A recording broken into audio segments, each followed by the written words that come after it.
The ease with which one can work with concrete is called workability. This can be measured using a simple test called the slump test. Let me show you the procedure.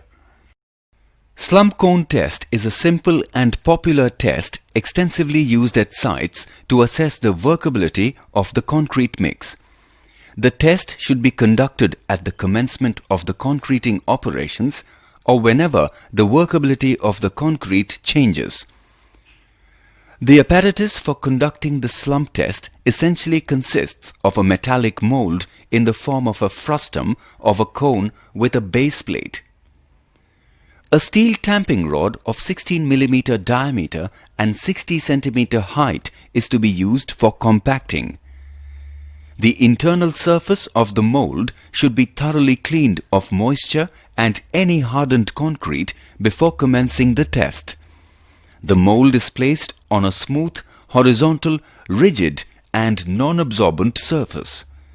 It is then filled in 4 layers with the thickness of each layer being approximately 1/4 of the height of the mold. Each layer should be tamped 25 times evenly using the rounded end of the tamping rod such that strokes are uniformly distributed over the cross-section. After the top layer is tamped, the concrete is leveled with a trowel so that the mold is filled exactly to the top. The mold is then removed by raising it gradually. The concrete will subside. This subsidence is known as slump.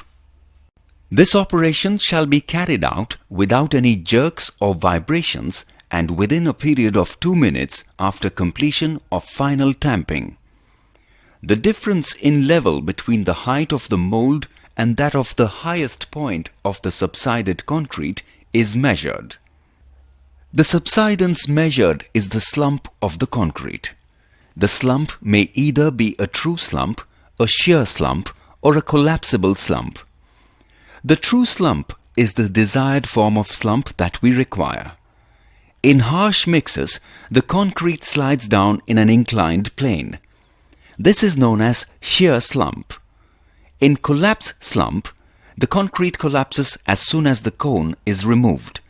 It usually occurs in very wet mixes. The concrete demonstrating a shear or collapse slump is considered unsatisfactory.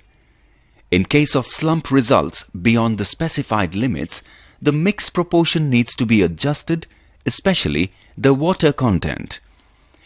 The slump can also be varied by changing the proportion, size and combination of the various sizes of the aggregates. It is advisable to assess the workability of concrete mix using a slump cone. Ensure that the cone is filled in a proper manner as indicated. Notice the type of slump. Shear and collapse slump are undesirable. Adjust the slump to the desired value by changing the proportion.